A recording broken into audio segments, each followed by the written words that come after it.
Tonight on Nova. Stone Age cave dwellers found living in the Philippine rainforest. But was this story just too good to be true? I am absolutely convinced that it was a hoax. And I'm convinced because I believe them. I don't believe the Tasaday are a hoax. 20 years after their discovery, the debate rages on. Can we unlock the mystery of the lost tribe?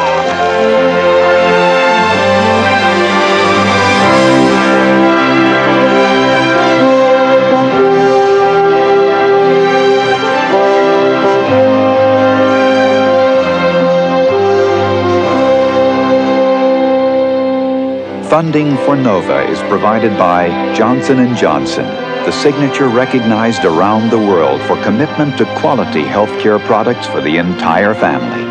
And Lockheed, America's aerospace company, supporting math, science, and engineering education for national technology leadership. Major funding for NOVA is provided by the Corporation for Public Broadcasting and by the financial support of viewers like you.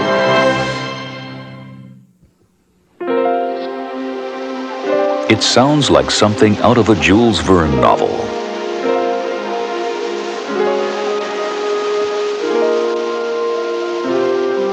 That somewhere, in a remote corner of the world, a lost tribe, untouched by time, still lives in the last tiny corner of Eden left on Earth.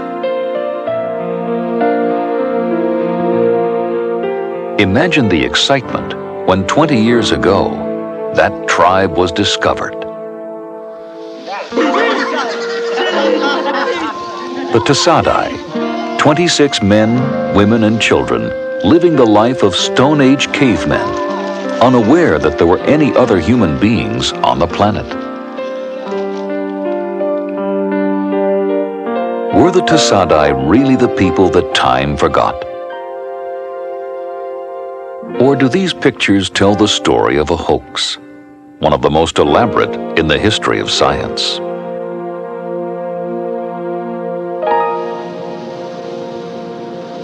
The strange story of the Tasaday begins here in the Philippines, in the rainforest of the island of Mindanao. In the early 1970s, loggers were cutting down the rainforest at an ever-increasing pace. There were rumors of a strange group of forest dwellers living right in the loggers' path. And President Ferdinand Marcos's special assistant for national minorities, Manda Elizalde, had gone to investigate. Elizalde, one of the wealthiest young men in the Philippines, met the group first in June 1971. By 1972, through his private aid organization, Panamin, he was inviting the world in to see what he had found.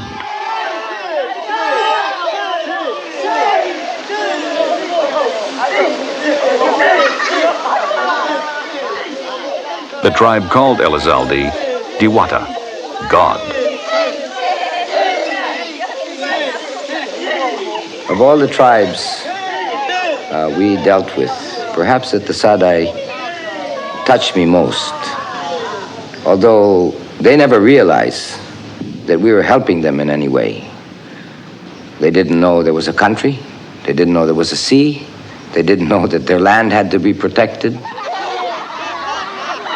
The simplest things that we had with our group, for instance, like rice, they did not even know what it was or even have a name for it. The Tasaday live in caves. They make fire with a fire drill. They have no agriculture, taking their food from the trees and streams around them. They use stone tools. Their lives are so peaceful that they have no words for weapons, hostility, or war. This brought to the group a certain amount of suspicion at first and then concern that we should do something more than just isolate or try to protect this area for them, that we should advise the scientific world that there are these people who seem to be very different. Elizalde had learned of the tribe through a hunter named Travle, who had discovered the Tasaday while out setting his traps one day in the 1960s. Travle brought the Tasaday knives, earrings, cloth, introduced them to new sources of food, and to trapping. There was even a joke that Tasaday history could be divided into two periods, before and after Travle. The Philippine government stopped the logging, and the scientific world savored the opportunity to study a living picture of our own human past.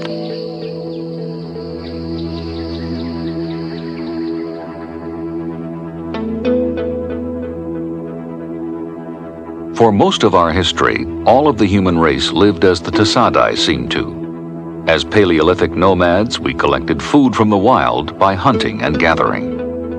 We lived in caves or shelters, used stone tools, and wore plant or animal skin clothing.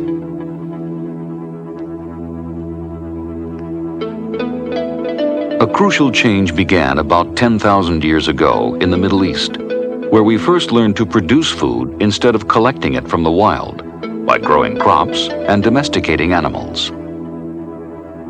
Iron tools came much later, beginning around 3000 BC.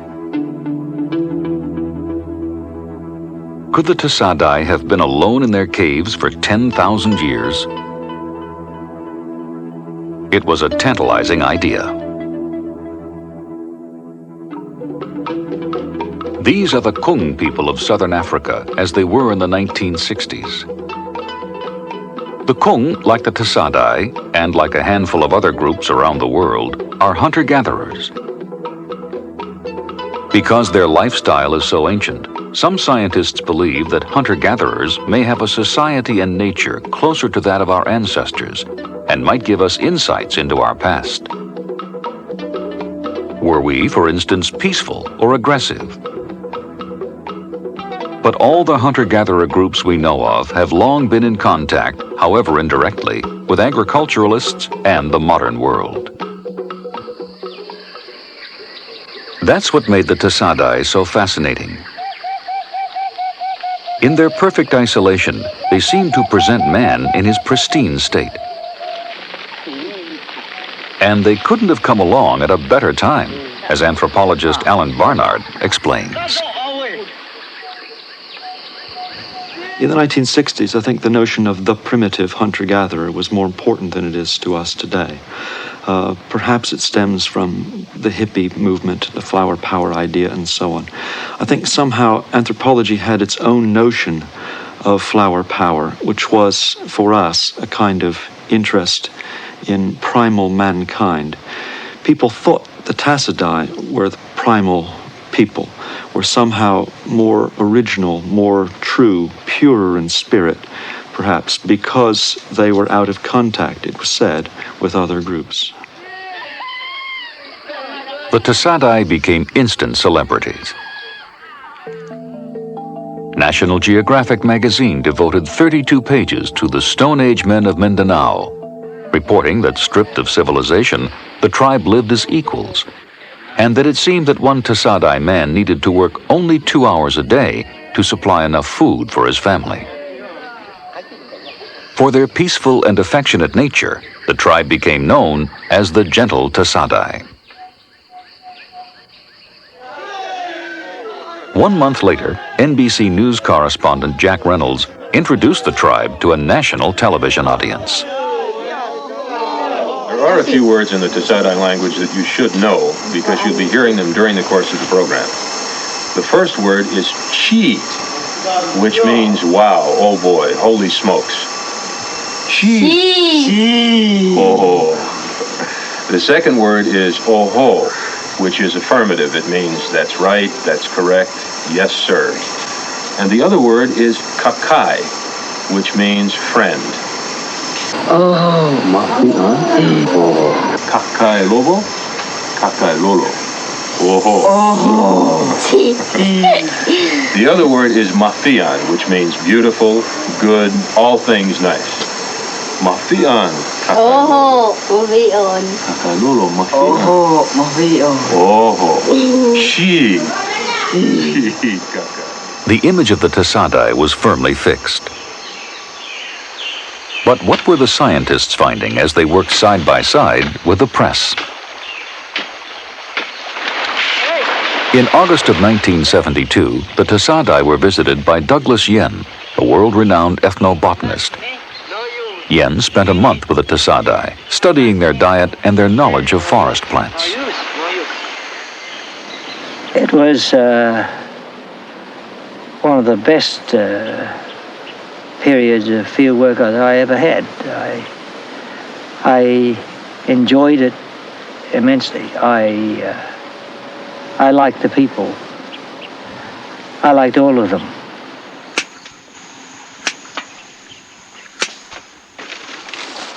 Professor Yen's work is to describe the unique ways that different cultures use and cultivate the plants around them. When all plant uses, medicine, food, and products from rope to soap are taken into account, a distinct portrait of a culture emerges. The hug. Do they use it for anything? Here, Yen demonstrates his method. This is used for medicine. Which part? Because people take their plants with them when they migrate, the skilled ethnobotanist can connect even far-flung communities through a study of plant use and diet.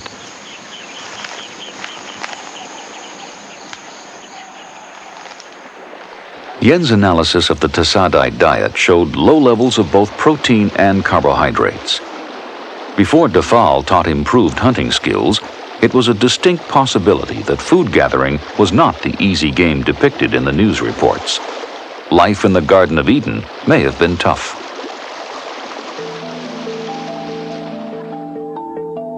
Next, Yen looked for signs of isolation. As little as a 3-hour walk through the rainforest would have brought the Tasaday to the village of Blit and their farming neighbors, the Manobo. More remote to the east were the farms and fields of the Taboli people. Yet the Tasaday claim never to have met either one of them. But maybe their ancestors had.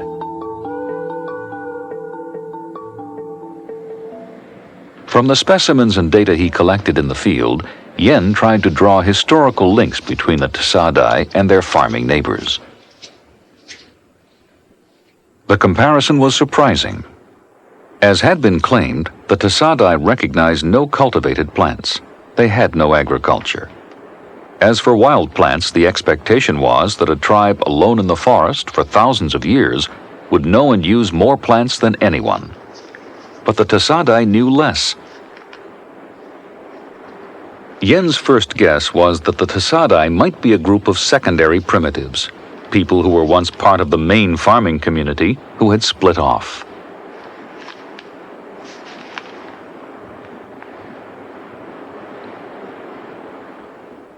In December 1972, Yen was joined at the caves by Carol Maloney, one of 3 linguists to study the Tasaday.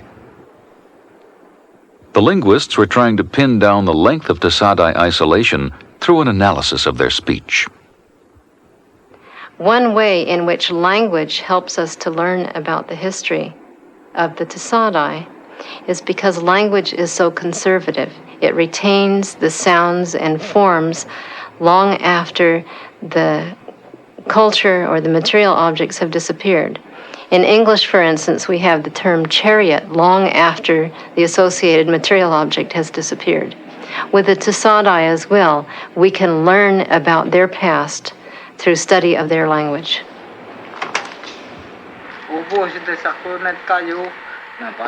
When he first met the Tasaday, Elizalde reported that communication was the biggest problem. Even his translators had trouble understanding them. But to the linguists, and later to neighboring tribesmen, it was clear that Tasaday was a language in the Manobo family.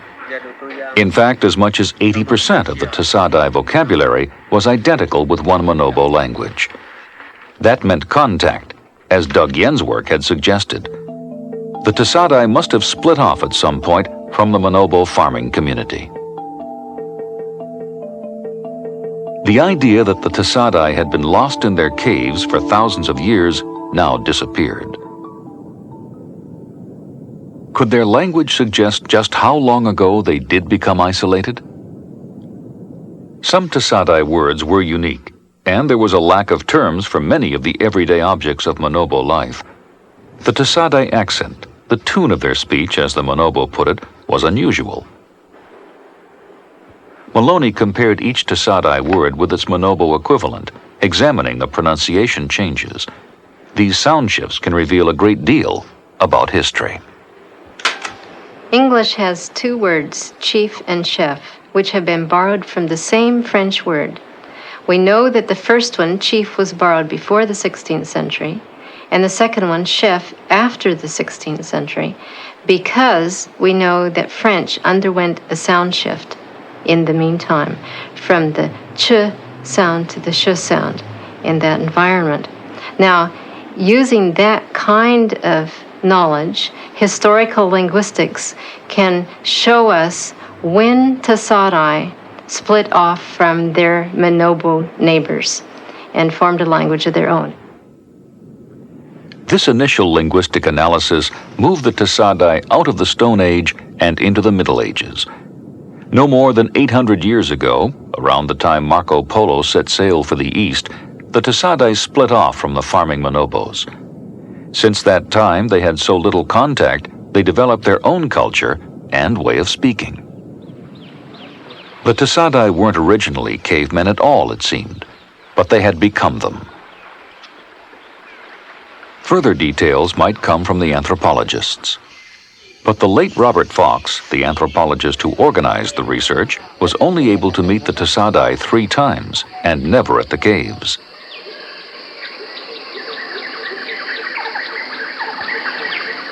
And Elizalde, protective of the tribe, put science second. He placed limits on access to the Tasaday, and even tried to forbid certain questions that he thought touched on sensitive issues. Some scientists felt they were in danger. In June 1972, 2 anthropologists, who some say were troubled by what they were finding, were evacuated following gunshots into the camp by an unseen attacker who did not return.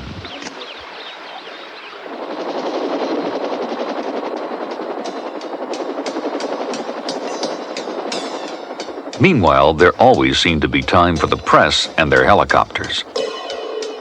The story of the Stone Age cavemen seemed too good to give up.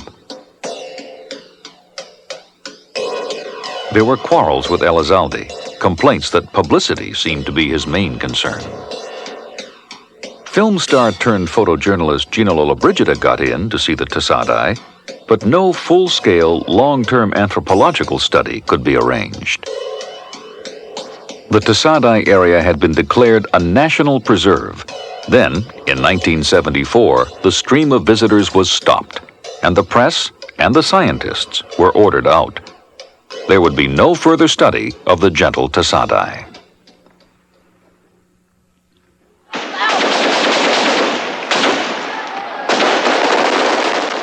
"12 years later, in 1986, the Marcos regime collapsed.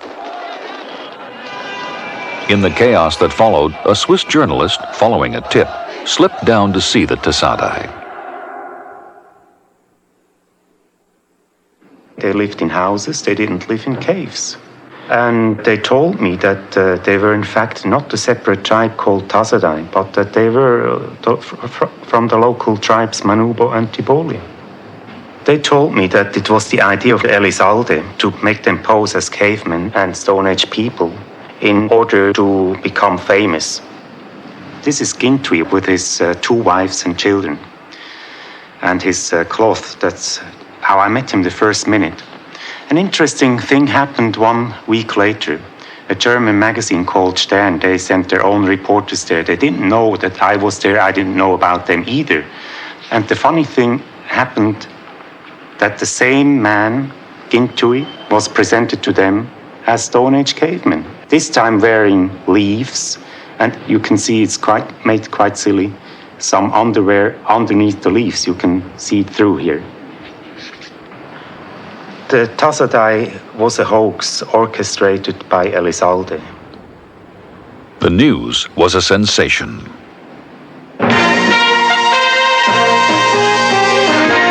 On the ABC, 2020. Tonight, Stone Age cavemen discovered in a Philippine forest in the early 70s. They shocked the world and changed history books. They were primitive, peaceful, and phony. If this was a hoax, that's a heck of a story. The truth that could change history back. The truth behind the tribe that never was. ABC's producer for the Tasaday story was Judith Moses. We asked them how they knew when to go to the caves, and they said they were always warned. Somebody from Manda Elizalde's group or from somebody who worked for Panamin in the area would come around and warn them. The Tasaday told us that in exchange for posing naked and playing the Stone Age caveman routine, that they would be rewarded. We asked them with what? What were you promised? They said that they were promised food, which is very important to them. They said they were promised clothing, and much to our astonishment, they were promised their own helicopter.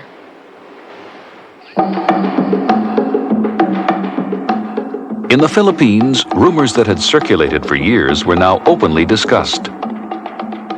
The Tasaday hoax, it was charged, was part of a Marcos and Elizalde plot to strip tribal people of their lands. Elizalde had left the Philippines in 1983, followed by rumors he took $35 million in Panamin funds with him, and as many as 25 young tribal women.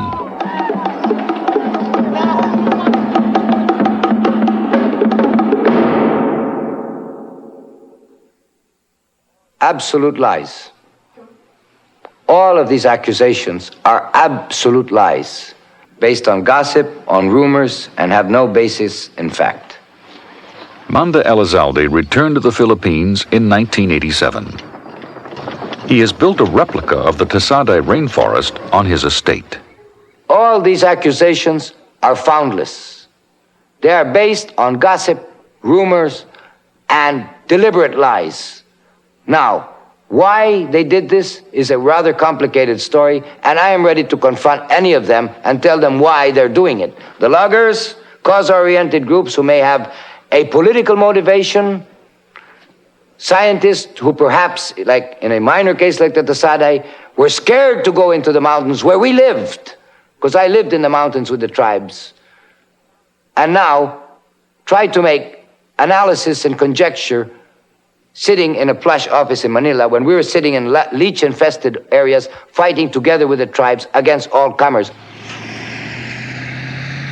Elizalde, whose family is one of the richest in the Philippines, scoffs at the idea that he's exploited the tribe. For 17 years, I have been accused of having cordoned off the Tasaday reservation in order to take advantage of it for business reasons or whatever. 17 years have passed, and I have still gotten nothing from this land whatsoever. Elizalde continues to champion the Tasaday. In 1988, he brought the tribe to Manila in hopes of proving their authenticity in court. The Tasaday seemed delighted to see their old friend again and to enjoy his hospitality and some of the pleasures of the modern world.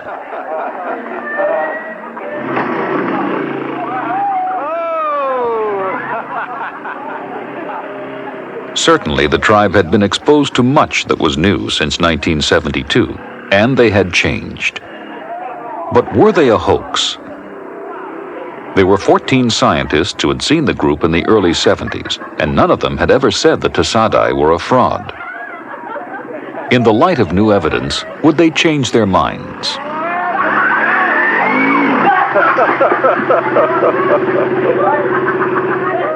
No. I don't believe the Tasaday are a hoax.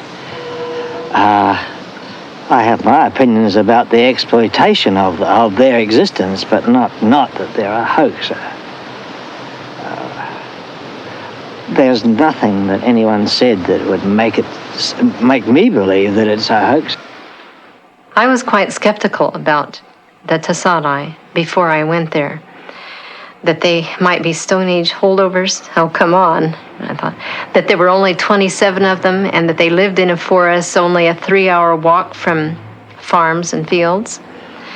And furthermore, the association with Elizalde, that Elizalde was promoting the story or releasing the story made me quite suspicious. But after having gone there and having learned about their language and the corroboration with other kinds of evidence about them, made it clear to me that these are authentic, real, primitive people. But others in the field are not so sure. In 1988, at the World Congress of Anthropology, the original Tasaday researchers were criticized as romantics, in love with the idea of the noble savage. The Tasaday were produced. Elizalde predefined it for the scientists that came in, as well as for people that are less sophisticated, so that observers, both scholarly and journalistic, went in with an idée fixe as to what it was they're going to see, and they tended to see it. Imagine people living within a 3-hour walk of agricultural villages that have been there for a long time and being totally unaware of them. Look at the pictures of the tools. You're anthropologists. Those are not stone tools like any people have ever made. And I think these are the only tip of the iceberg of the implausibilities. But I want to... Gerald Berriman, an expert on ethics and anthropology, has launched an exhaustive attack on the early Tasaday accounts, both scientific and journalistic.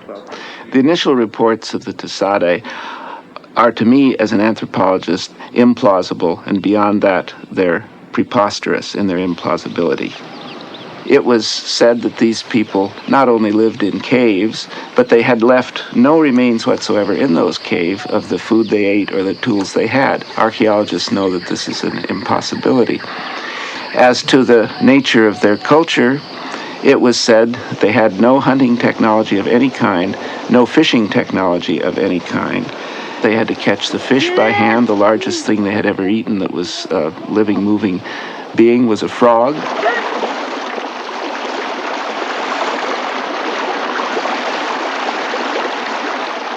And no carrying or storing technology such as baskets or bags. People that are supposedly gathering wild food products have no way to carry it except in their hands. They had no rituals of any kind, nor any ritual specialists, or any religious specialists, no folklore. These are not only improbabilities, but impossibilities. There's no group of people in the last 40,000 years that's been without those kinds of cultural features. When you put these claims all together, they don't add up to an anthropologically believable account of a way of life of a so-called primitive people.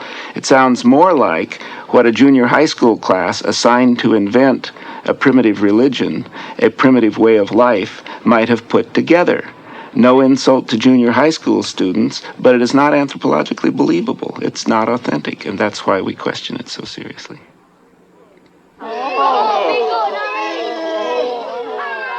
Berriman believes that the Tasaday were the invention of Manda Elizalde, either for political and economic gain, or perhaps just for glory. The people in the leaf skirts were farmers who never lived in the caves. There was an intentional deception. There were people, I believe, who manipulated individuals or a group of individuals in the Philippines who were essentially farmers and subsistence farmers, and got them to go into the forest to some caves dressed in leaves and play the role of cave people. Dr. Zeus Salazar of the University of the Philippines was the first to question the authenticity of the Tasaday almost as soon as they appeared in the early 1970s. At the 1988 meeting, Dr. Salazar cited dozens of inconsistencies in the early data. All of this can be checked by going to the area. Yeah, at the very outset, I suspected that there was something fishy with the story of the Tasaday. For one, I have reasons to believe that their tools are not real tools for the Paleolithic age. The Tasaday tools do not have shapes which, for instance, you would find in In these Neolithic tools, you would find the same shape hundreds of times in the archaeological excavations. Specific forms for specific purposes. Whereas the Tasaday tools would be of almost any shape. They just pick them up from the riverbed and tie them up, hafted them, and you had the tool. The hafting itself is quite strange, quite haphazard and rather loose, so that if you shook them with much vigor, the stones would fall off. My suspicion is that they probably saw a lot of Hollywood movies before they set up this hoax.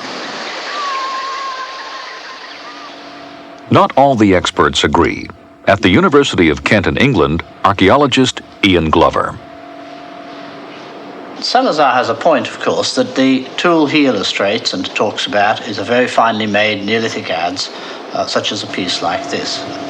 But of course, in reality, not all the tools used by any community were so beautiful, so finely finished.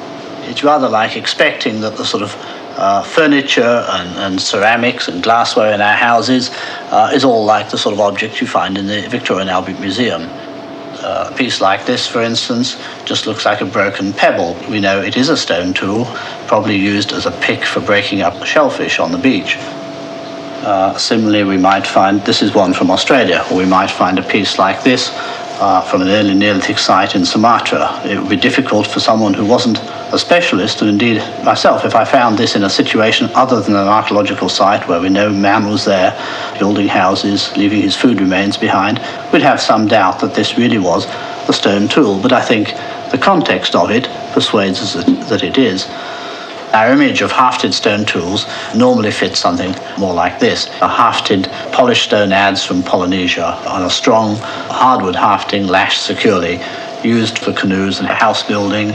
But we do know that various peoples around the world have used stone tools, both polished ones and flaked ones, and hafted them in a way which seems to be very weak and very flimsy. A piece like this, which doesn't look really as if it would be very much use at all. It's a pounding tool, not a cutting one. It comes from, I think, from northeastern India, and one might wonder why they even bothered to haft a piece like this. It perhaps would be more effective just handheld as a pounder. But they found the hafting useful to give a bit of extra leverage to it, and it served its purpose perfectly well. And this is a piece which is rather like those we've seen from the Tasaday. And those tools, it seems, would be quite adequate for crushing nuts, for scraping rattan, and a certain number of tasks like this. They weren't used for very heavy-duty tasks. But from everything that we know about the Tasaday, they were not clearing the forest, building houses, hollowing out canoes, and so on. No, the mere fact that the Tasaday tools seem to be so simply made and so crude and so irregular, by itself doesn't convince me that they are a fake. We have to take into consideration the other sort of evidence. One problem in assessing the other tool evidence is that there's so little of it. The Tasaday explained that once Tafal had given them knives, they abandoned their stone tools. But where did the stone tools go? If they had been using them for hundreds of years, wouldn't there be at least a few left lying around? None were reported found. But what about the language? The linguistic studies had led to the conclusion that the Tasaday had been isolated for as much as 800 years. Unlike their neighbors, the Tasaday lacked foreign words in their language that would have indicated more recent contact with other cultures. Or did they? They possess the word Diwata, which is a Sanskrit term for God, divinity. This word could not have entered the Philippines earlier than the 14th century. I did, in my publication of the 70s, point out that Tasaday have the term Diwata, which means deity or honorific. They use it in only one context, and that is to refer to Manda Elizalde. They don't use it in the context you would expect to use the term deity. That leads me to believe that it may be a recent loanword, and in fact they say that they learned that term from Tafal to refer to Elizalde. Out of Maloney's 800 Tasaday words, Diwata was the only Sanskrit term. 6 were Chinese-based, and none were from English or Spanish. By comparison, Taboli and Manobo are inundated with traces of foreign words. Could the farmers playing dress-up have fooled Maloney by just avoiding foreign terms? That might have been difficult. Borrowed foreign words gradually get buried in a language, and they can be difficult to identify. How many English speakers do you suppose know that we find the term the sound je, in English only in French borrowed words, azure, garage in English? That every time there is a je sound, it's a marker that we have a French borrowed word. Very few English speakers know that. Now imagine that you would have the skills to, first of all, exclude them from your speech, and second of all, to never lapse in excluding them. It's simply very implausible.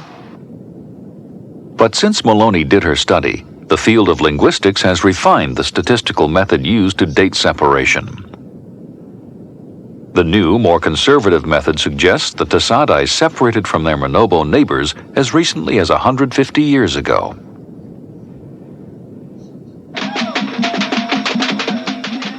Critics discount the linguistic data, arguing that it describes only a slight difference in dialect, not separation.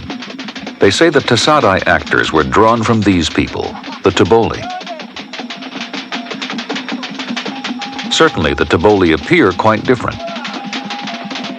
Their elaborate ceremonies and dress are a long way from life in the caves.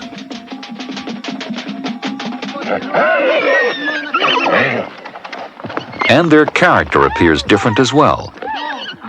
Here they are enjoying a favorite pastime, horse fighting.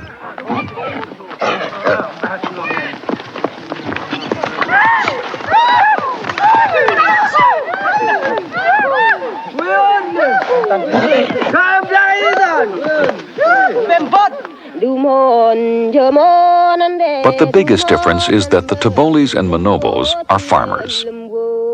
It would have been easy for them to hide their clothing and pastimes, but pretending to know no agriculture might have been a harder trick. Their songs and speech are full of words that describe what is familiar to them.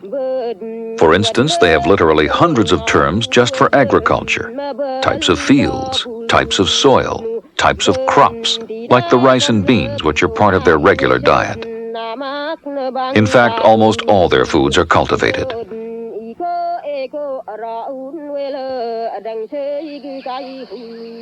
Here is the Tasaday diet as reported to Doug Yen. No mention of cultivated foods at all. Were they simply lying? Again, Carol Maloney says that if they were, their words would have betrayed them. The hoax theorists are claiming that these are people from surrounding villages who are called away from their farms to go into masquerade as primitives in the forest and then to return to their fields. This implies that they would have to carefully exclude from their speech, while they were speaking this Tasaday language, all of this rich complex of agricultural terms, including the metaphors that you find in those surrounding languages. Just imagine yourself excluding from your own speech all of those agricultural metaphors. There isn't a grain of truth to that. Sowing the seeds of disruption. I'm going to plow that money back into the firm. And imagine the children sharing in this conspiracy that they would never slip and never use any of these terms either. It's simply very implausible. For Doug Yen, this stalk from a rice plant was further evidence. I was very skeptical about the isolation of the Tasaday, especially from the neighbours, the immediate neighbours, who are slash and burn agriculturists. And so there were some opportunities to try them out. One of the best was when I went to Blit and got this. But when I went back, I was surrounded by 2 or 3 or 4 kids, and so I just pulled this out of the pack. And I said, what is this? My usual question, what is this? Their expressions were of absolute surprise. They didn't know what it was. They didn't associate it with the polished rice that they'd been given to eat and which we'd been eating in the camp. They didn't associate with anything. Keep in mind, there were children. This one couldn't have been faked. This surprise, this ignorance could not have been faked. It's not conclusive evidence for isolation, but gosh, it's pretty persuasive, don't you think? What about the caves? Did the Tasaday really live in them? No archaeological dig has ever been attempted to test the claim, but there is this piece of circumstantial evidence. It's a film made in 1974 by the last of the original researchers, Professor Irenaeus Eibel-Eibelsfeld. Eibel-Eibelsfeld is an ethologist. He studies the minute details of human behavior, sometimes resorting to the use of a specially mirrored camera so that his subjects are less aware they're being filmed. He is convinced that the Tasaday were authentic cave dwellers. He does not believe these children were just pretending. If they were, he says, they were very, very good actors.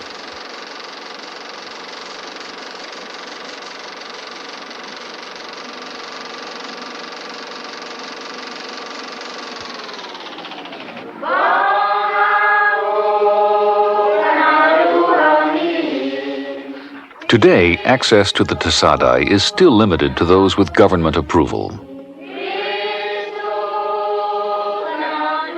One group that did receive permission to visit the tribe came from the local Taboli mission. The fathers at the mission have been following the Tasaday story for over 20 years, and they've had their doubts, as Father Sean McDonough explains. It would be true to say that we at the Santa Cruz mission thought that the Tasaday was a hoax, mainly because of its association with Manda Elizalde.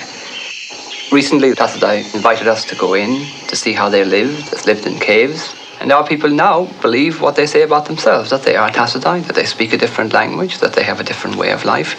And so we have changed our opinion, yes, in recent times.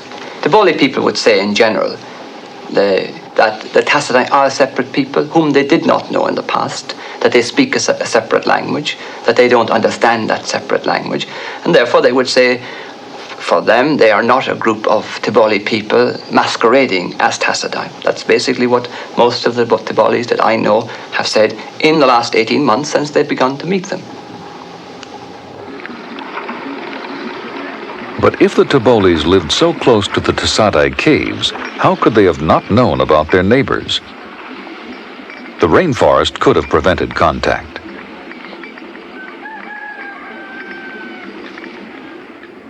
Once, most of Mindanao Island was covered in virgin rainforest. Farming communities kept well away from it.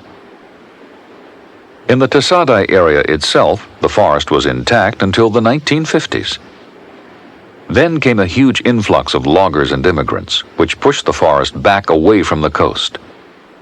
Logging and new settlement continued over the course of the next 10 years, bringing the outside world closer to the caves. If the Tasaday were isolated, the new settlements made their discovery inevitable. Today, the forest is almost gone, and access to the Tasaday area is easier than it has ever been. Still, the Tasaday story remains a perplexing one. Since Oswald Eaton, the Swiss journalist, first declared the Tasaday a hoax, the tribe has made a series of conflicting statements on television. They told NBC they were real. This is the first time many of the tribe have been inside a house. One said, "What kind of cave is this?"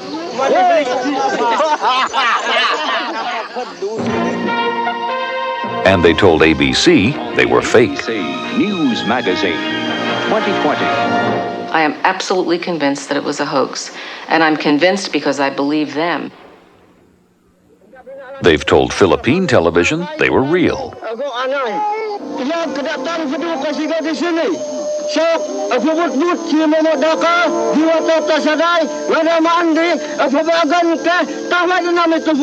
Malayan says he is a Tasaday. And British television, they were fake. What tribe do they say they belong to? We are not a separate tribe. We are a mixture of Tiboli and Manobo tribe. In Manila, there were Senate hearings on the Tasaday. For 2 years, a parade of witnesses testified. Many changed their story or recanted their testimony. One man was accused of impersonating a Tasaday woman in order to falsely claim a hoax. Another witness who claimed hoax was soon killed by police in disputed circumstances. The hearings concluded the Tasaday were authentic, but the judgment seemed to settle nothing.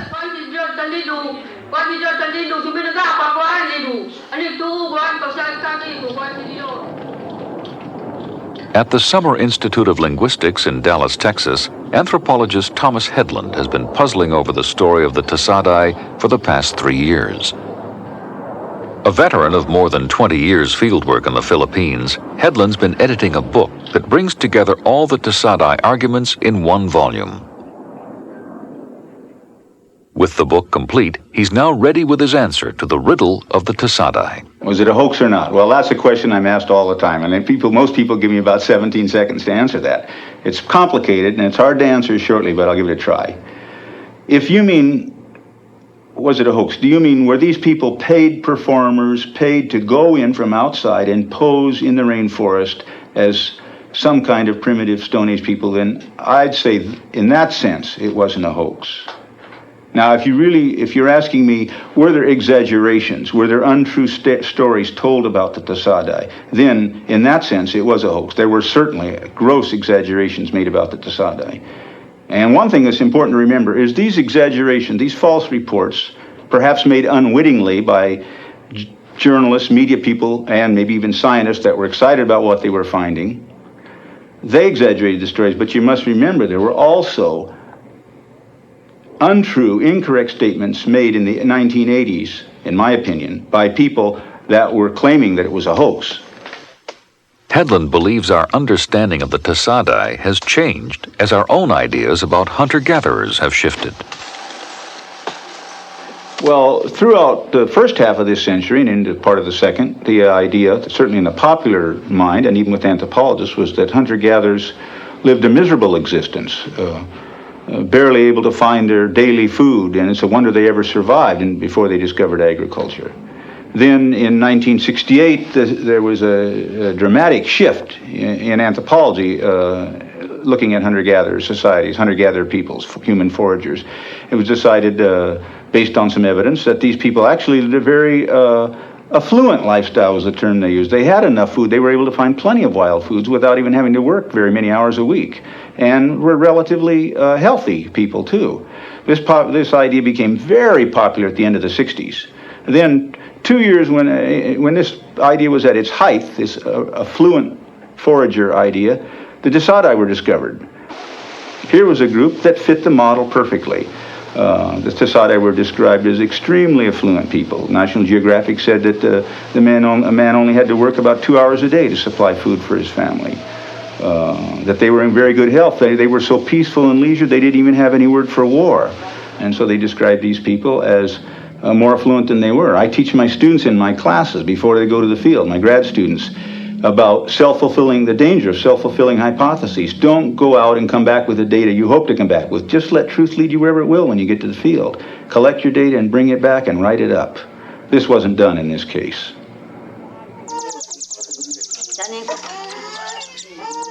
While the scientific argument continues, life for the Tasaday goes on. Some of the children of 1972 now have children of their own. And while they still don leaves for the occasional film crew that is granted access to their preserve, they seem just as comfortable in Western dress. They have befriended their Manobo neighbors, and intermarriage has increased their number from 21 to 62. They are just beginning to learn agriculture from the Manobo, they say. A new beginning, they call it. And while the Tasaday past may be forever debated, it is possible to construct a kind of likely story that fits the scientific evidence. One plausible history of the Tasaday people. Okay, we know for a fact that they were originally a part of the Manobo farming community. There were lots of Manobo farmers all over Mindanao. For some reason, they broke off from the larger community. Maybe they were having a feud with their neighbors. Maybe they were fleeing from epidemic diseases. Or most likely, in my view, they were fleeing from slave raiders, because slave raiding was just going on all over the southern Philippines in the latter half of the 19th century. We know that they broke off sometime in the 19th century based on linguistic data. In fact, there were people all over the Philippines that were hiding in the forest from slave raiders in those days. For some reason, this group stayed. For the Tasaday, perhaps, what began as techniques necessary to survive with only a poor diet and crudely made stone tools slowly became a new way of life.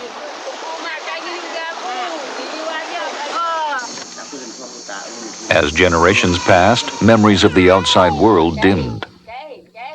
Perhaps by 1971, the descendants really did believe they were the only human beings on the planet. More likely, like many other refuge groups we know about, the Tasaday had occasional contact with outsiders, gathering over the years bits and pieces of the modern world.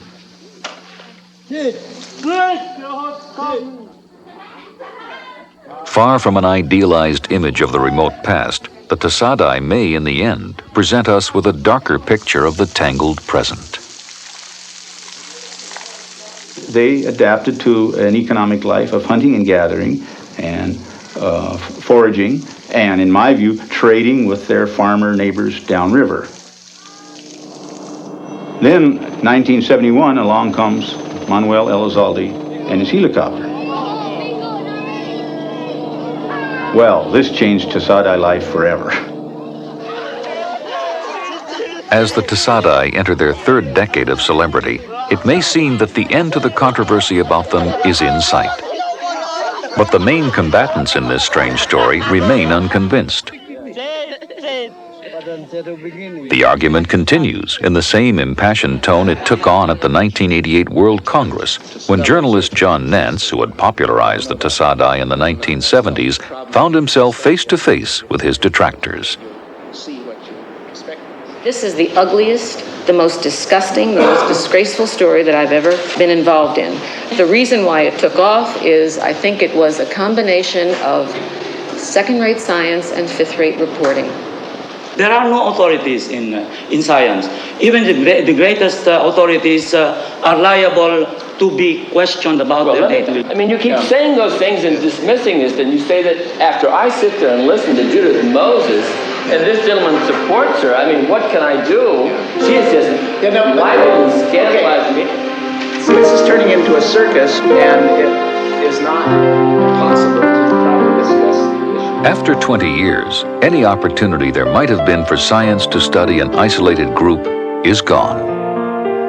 If the Tasaday took to the rainforest to escape the wider world, their days of refuge are over. And the pressure on their small society continues. Lobo says we are real Tasaday. Yes, there are many people who are disturbing us, telling us we are not Tasaday. We come here to affirm ourselves as real Tasaday. Real Tasaday.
Funding for NOVA is provided by Lockheed, America's aerospace company, supporting math, science, and engineering education for national technology leadership. And Johnson & Johnson, the signature recognized around the world for commitment to quality healthcare products for the entire family. Major funding for NOVA is provided by the Corporation for Public Broadcasting and by the financial support of viewers like you.